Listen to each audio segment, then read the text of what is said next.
भाग 2। बारिश के बाद की गर्मी। बारिश थम चुकी थी। मुंबई की हवा में अब भी नमी थी, लेकिन उस नमी के बीच कुछ और था।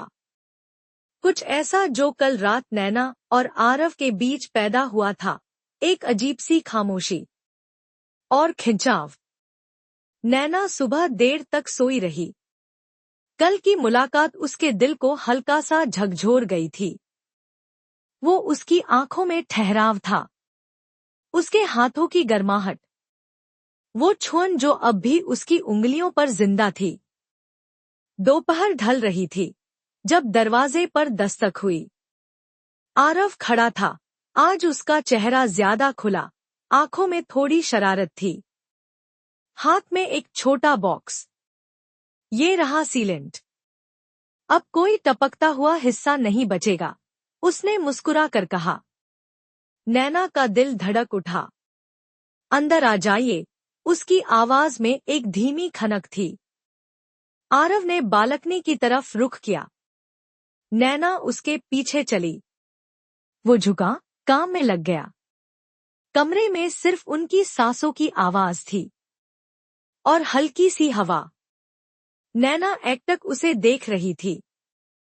उसकी गर्दन से बहती पसीने की एक बूंद धीरे से कॉलर तक पहुंची। नैना की नजर बस वहीं रुक गई। काम में बहुत डूबे लगते हो, उसने धीमे से कहा। आरव ने ऊपर देखा। उसकी नजरें अब सीधी नैना की आंखों में थी। जो चीज खूबसूरत हो, उसे ठीक करना अच्छा लगता है, वह बोला। नैना कुछ पल चुप रही। कॉफी या वाइन? उसने पूछा। आरव हल्का मुस्कराया।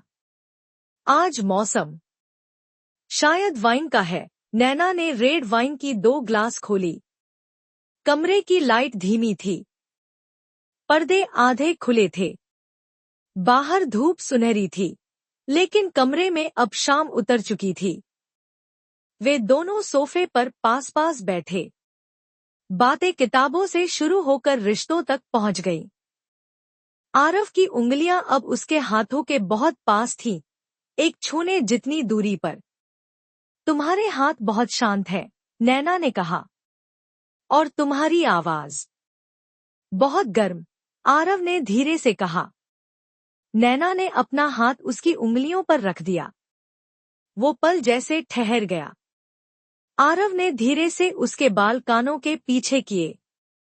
नैना ने आंखें बंद कर ली। उसकी सांसें तेज हो रही थी। आरव ने उसकी ठुड्डी को छुआ, हल्के से ऊपर उठाया। उनकी नजरें मिली, बहुत करीब, बहुत साफ। फिर धीरे धीरे उसने नैना के होठों को छुआ, पहले अपनी उंगलियों से, फिर अपने होठों से।